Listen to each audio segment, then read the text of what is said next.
A'udzubillahi minasyaitonirrajim. Bismillahirrahmanirrahim. Assalamualaikum warahmatullahi wabarakatuh. Kembali lagi bersama Mang Sukir, yang tentunya akan menemani teman-teman semua dengan sebuah kisah-kisah horor dan mistis, yang kali ini akan menceritakan sebuah kisah yang berjudul Santet Miss V. Cerita ini ditulis oleh Sophia Baikwini. Dan bagi teman-teman yang ingin membacanya secara langsung, teman-teman bisa langsung kunjungi aplikasi KBM yang linknya saya sertakan ada di deskripsi. Dan tak usah berlama-lama, mari kita simak kelanjutan ceritanya. Selamat mendengarkan.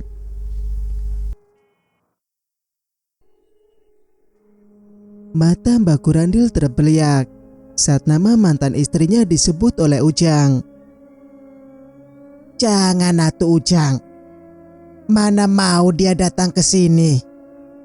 Yang ada dia pasti bakal marah sama saya. Mendengar nama itu, Mbak Kurandil langsung merasa sungkan. Si Ambu pasti mau, Mbah. Tenang aja. Semua biar Ujang yang atur. Tidak yakin saya mah. Dia mau datang ke rumah ini.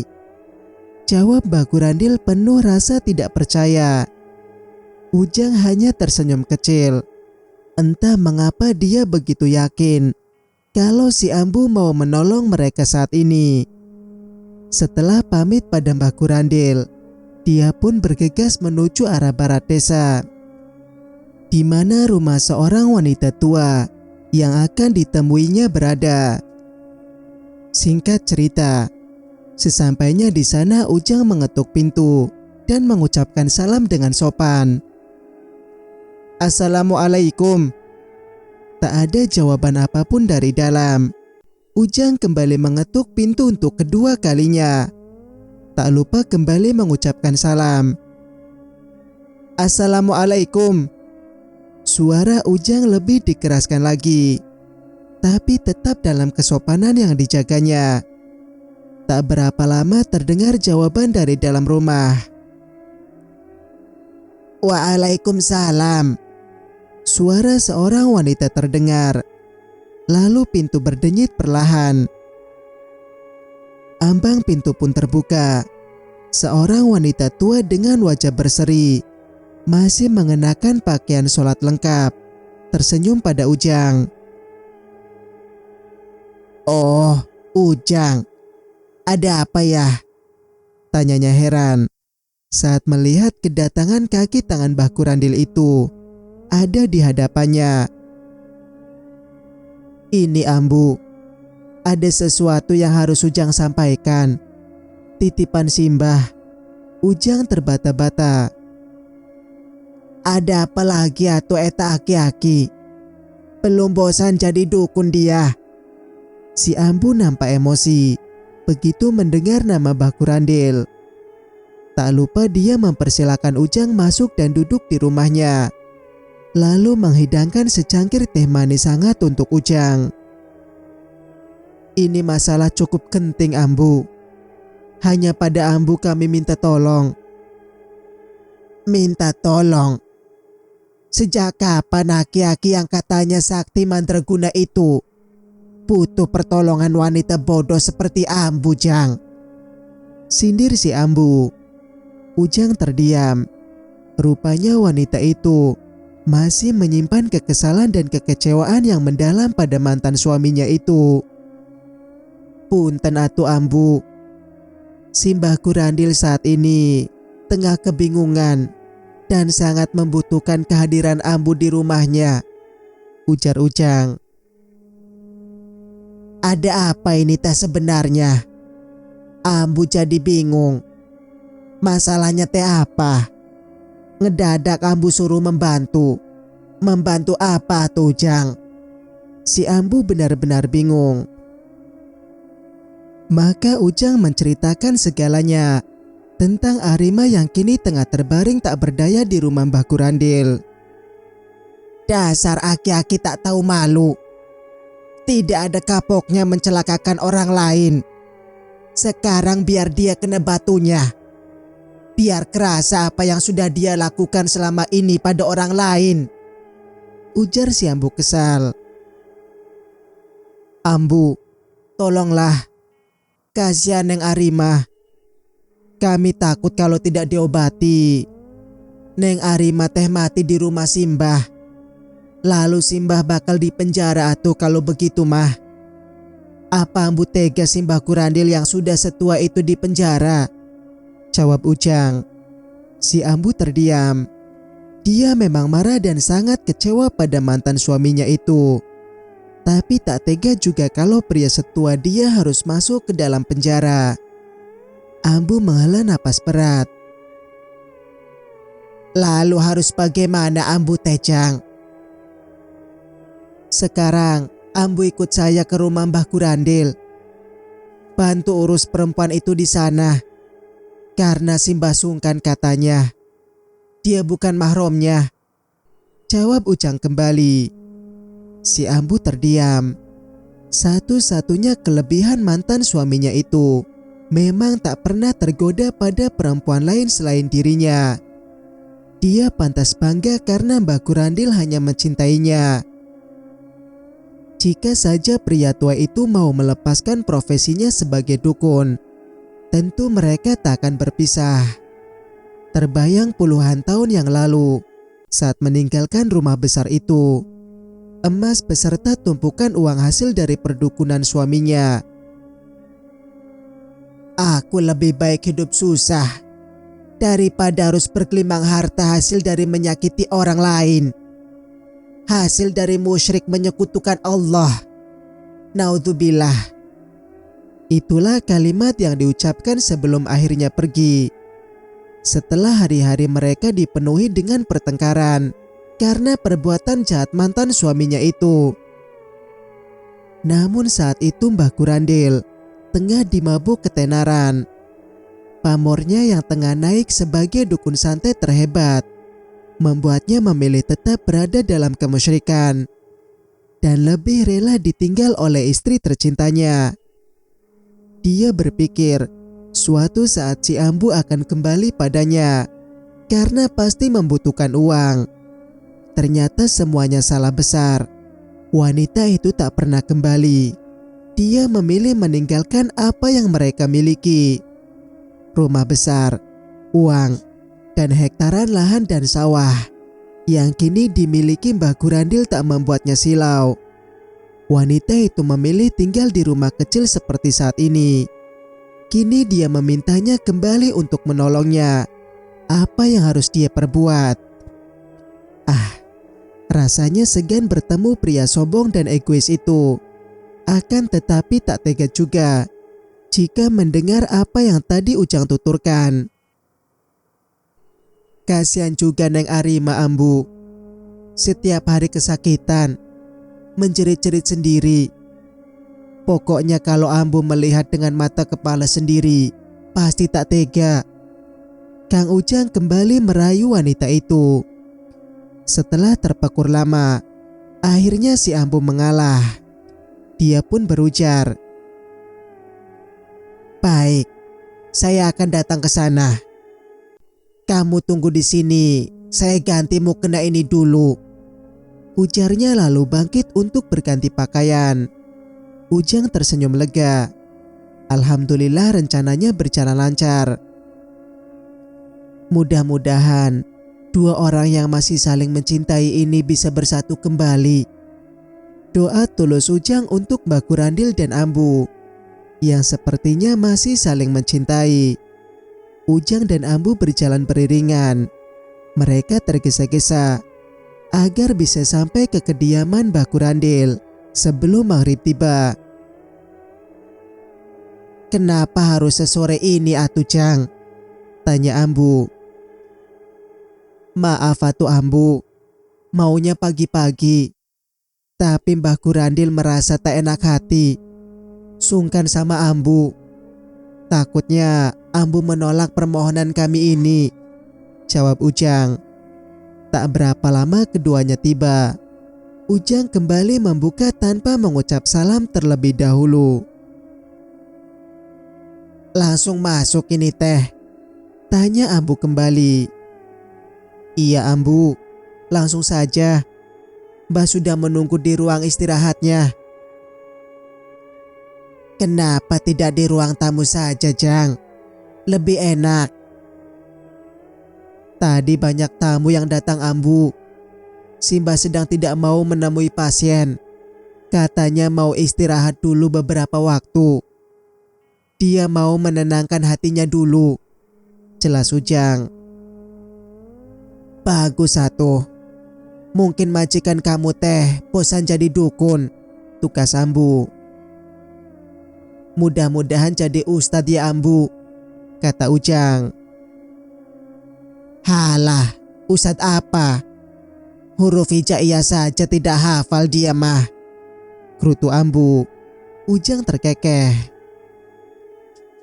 Makanya ajarin sama Ambu atuh, biar Mbah taubat. Jangan malah ditinggalkan atuh Ambu. Dia yang mau terus musyrik, gaul dengan iblis dan setan, sudah diajak dekat pada Allah, tukas Ambu. Ya sudah, hayu sini Ambu, Mbah Gurandil sudah menunggu. Ujang menunjukkan tempat di mana Mbah Gurandil duduk menunggu kedatangan mereka berdua dengan gelisah. Pria tua itu yakin Ambu mau datang kembali ke rumahnya ini. Mana si Ambu, Jang? Apa mau dia datang menolong kita? Tanya Mbah Gurandil dengan wajah penasaran. Mau atuh.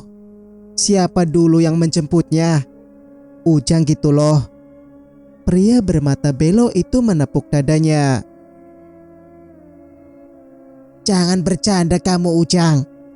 Mana si Ambu teh? Mbah Gurandil penasaran karena Ambu tak kunjung masuk ke ruangannya. Ujang memberi isyarat agar Ambu masuk. Wanita tua yang masih menyisakan kurat-kurat kecantikannya itu masuk perlahan. Mereka beradu tatap. Mbah Gurandil tak percaya perempuan yang pernah mendampinginya puluhan tahun itu kini ada di depannya. Wajah perempuan yang mampu menaklukkan hatinya, mampu membuatnya tak bisa berpaling pada wanita lain, tak mampu menaruh hatinya kembali pada orang lain setelah kepergiannya. Wanita yang pergi di puncak kesuksesannya sebagai seorang dukun. Wanita yang menentang pilihannya untuk menjadi seorang dukun santet sukses. Dia bergeming saat Mbah Gurandil memberikan segepok uang dan sekotak perhiasan mahal agar wanita itu tak pergi meninggalkannya. Semuanya sia-sia. Ambu memilih Tuhannya dibandingkan suami yang sangat mencintai dan siap memberikan apa saja yang dia pinta. Sebelum kau bertobat dan kembali pada Allah, aku tidak akan pernah menerimamu sebagai suamiku lagi, Kang. Itulah ucapan Ambu yang masih terngiang di telinganya. Pucuk rayunya tak mempan, bahkan ilmu pelet serta asian sakti tak mampu menggoyahkan keyakinan wanita itu. Aku mencintaimu apa adanya. Aku ingin kita bisa hidup di surga abadinya kelak. Tapi jika kau masih diselimuti kemusyrikan, maaf saja kita lebih baik berpisah, ujar Ambu saat Mbah Gurandil memintanya untuk kembali. Saat itu hanya keegoisan dan rasa jumawa yang ada. Merasa sakti dan memiliki semuanya. Hingga Mbah Gurandil tak pernah tertarik untuk meninggalkan profesi sebagai dukun santet paling hebat di seantero Banten. Kini keduanya bertemu kembali. Tak ada kata yang bisa mereka ungkapkan selain saling menatap satu sama lain. Hanya hati keduanya yang terus berbicara tentang masa lalu dan entah apa yang terjadi selanjutnya. Ujang pun ikut serba salah. Di tengah situasi yang cukup membingungkan, terdengar jeritan Arima yang mengoyak kebisuan di antara Mbah Gurandil dan Ambu. Tolong, panas Mbah, Gatal. Mana obatnya? Aku tak tahan lagi. Jeritnya memecah kesunyian. Itu orangnya? Tanya Ambu. Iya, itu Neng Arima, Ambu. Jawab Ujang. Ambu menoleh pada Ujang, memintanya segera menuju kamar di mana Arima berada. Tanpa berkata sepatah kata pun pada Mbah Kurandil, Ambu langsung berjalan tergesa menuju tempat Arima berada. Ujang mengikutinya sambil membawa obat yang disodorkan oleh Mbah Kurandil padanya. Ambu terkesiap melihat pemandangan yang memilukan di hadapannya, di mana seorang wanita tengah bergerak kian kemari dengan pakaian yang sudah tak berbentuk lagi. Wajahnya pucat, matanya cekung, sementara tangannya terus menggaruk tiada henti. Astagfirullah. Ambu istighfar berulang kali. Siapa kamu? Arima bertanya sambil terus menggaruk. Saya Ambu. Ya Allah, kamu kenapa tuh? Kok jadi begini? Ambu mendekatinya. Seketika dia mencium bau anyir yang memenuhi ruangan. Segera ditutup hidungnya dengan ujung hijab instan yang dia kenakan. Gatal, gatal sekali. Tolong segera obatin. Saya nggak kuat lagi. Ujar Arima penuh harap. Iya, sabar. Nanti Ambu coba ngompres itu kamu. Tukasnya menyibakkan selimut yang sudah penuh dengan darah dan nanah. Tolong ambilkan air panas di baskom, Ujang. Perintah Ambu. Baik, Ambu. Ini obatnya, nanti dioles saja ke itunya Neng Arima. Ujar menyerahkan botol kecil. Iya, Jang. Tapi harus dibersihkan dulu atuh. Cepat ambil air panas. Kalau ada, Ambu minta air rebusan daun sirih agar baunya tak terlalu menyengat begini. Ujar Ambu sambil terus bergerak merapikan keadaan Arima yang sudah tak sabar ingin segera diobati. Sigap Ujang berjalan ke arah dapur dan kembali dengan membawa air panas. Ini Ambu, Ujang nyari daun sirih dulu, katanya sambil meletakkan baskom di dekat Ambu. Ya sudah, sana kamu teh. Ambu mau membuka pakaiannya. Jangan lupa tutup pintu kamarnya. Tukas Ambu. Ujang menganggukkan kepalanya, bergegas keluar kamar kembali. Sementara Mbah Kurandil menunggu dengan gelisah. Ambu dengan telaten merawat Arima. Membersihkan darah dan nanah yang ada di bagian sensitif Arima. Wanita itu mengadu berkali-kali. Gatal, Ambu. Gatal sekali. Ujarnya sambil terus berusaha menggaruk kembali. Tahan atuh. Nanti lagi dibersihin. Istighfar saja. Ingat terus pada Allah. Meminta ampun atas semua dosa-dosa kalian yang sudah zolim pada orang lain. Saran Ambu sambil terus membersihkan area vagina Arima. Yang zolim teh si Hanum, Ambu. Dia tega melakukan ini pada saya. Saya tak terima. Pokoknya saya tak terima dia memperlakukan saya seperti ini. Ujar Arima terengah-engah. Istighfar. Jangan menyalahkan orang lain. Ini karma akibat dari kejahatan kalian. Tukas Ambu sambil menekan luka Arima dengan cukup keras. Sakit, Ambu. Sakit. Pelan-pelan saja. Itu perih sekali. Arima memohon mengaduh. Ini peringatan buat kamu. agar kamu tak mengulangi perbuatan jahat ini. Sakit kan? Begitu juga dengan Neng Hanum yang kamu santet. Dia juga kesakitan seperti ini. Jadi kamu harusnya sadar diri, ujar Ambu. Si Hanum pantas disantet, Ambu. Dia sok baik, sok solehah, taunya dia jahat. Sangat jahat. Buktinya dia mengirimkan santet ini pada saya. Arima berapi-api. Kamu teh sama seperti si Gurandil. Tak mau disalahkan. Kalian cocok. Kenapa tak kawin saja sekalian? Sepertinya Ambu mulai geram pada Arima. Siapa yang mau aki-aki kayak Mbah Gurandil? Ambu. Gini-gini saya calon istri dari Kang Lutfi. Kami mau menikah sebentar lagi. Sial saja penyakit ini datang. Harusnya kami sudah menikah. Geram Arima. Ambu tak menjawab. Pantas saja kamu begini. Serakah, egois dan sombong sekali. Kamu sebenarnya mirip dengan si Gurandil. Cocok dan serasi. Pasien Edan bertemu dukun gila. Kalian pasangan yang pas, batin Ambu. Setelah selesai mengompres, dia membalur minyak pemberian Mbah Gurandil pada vagina Arima.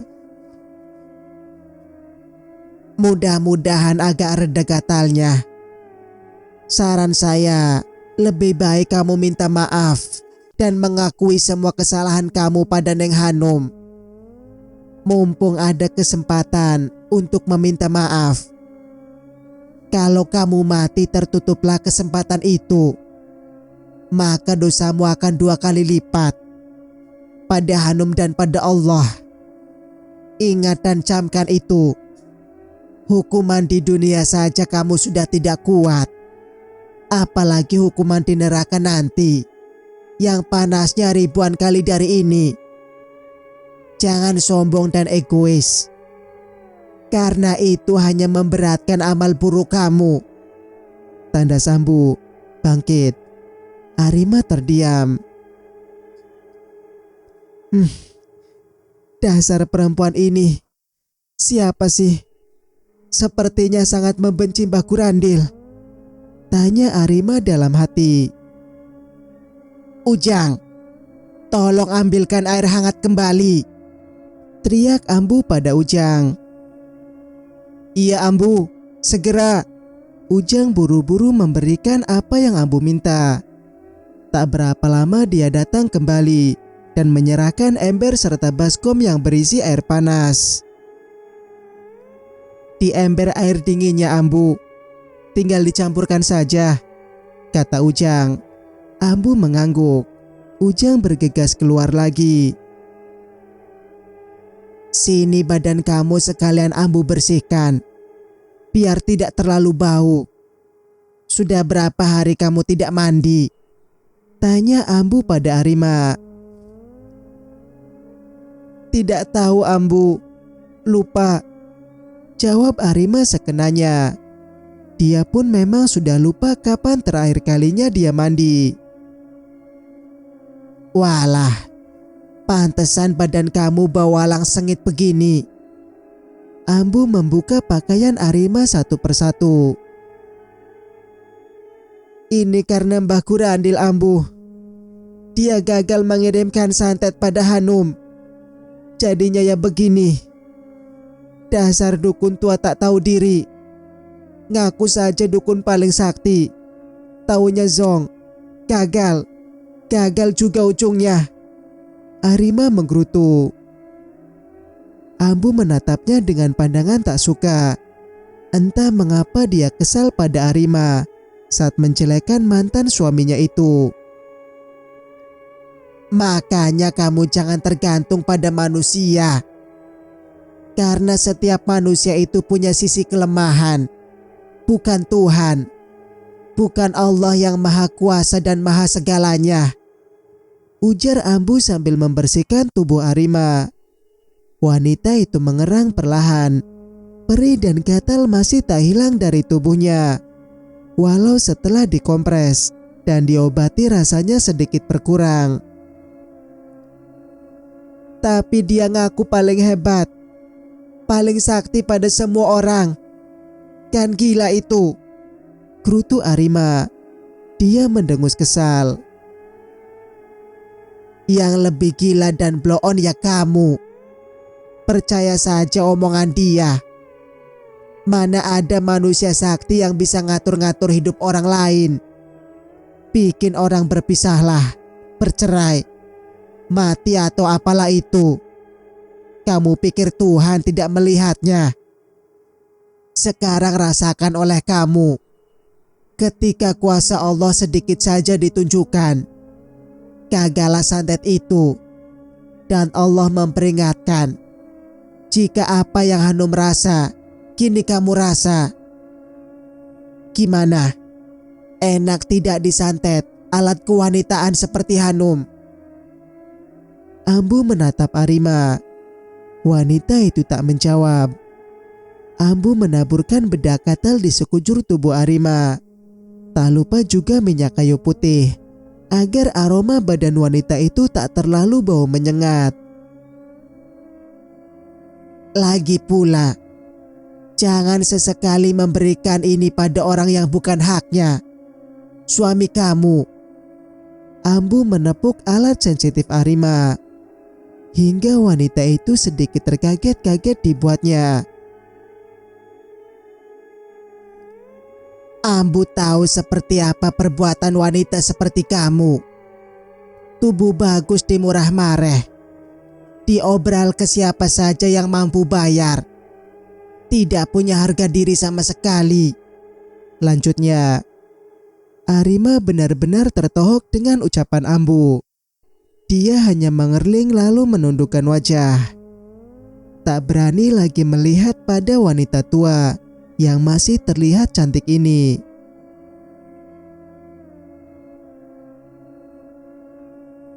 Cerita pun bersambung. Jika kalian suka dengan ceritanya, jangan lupa untuk like, komen, dan subscribe channel ini agar bisa mendengarkan cerita-cerita berikutnya. Wassalamualaikum warahmatullahi wabarakatuh.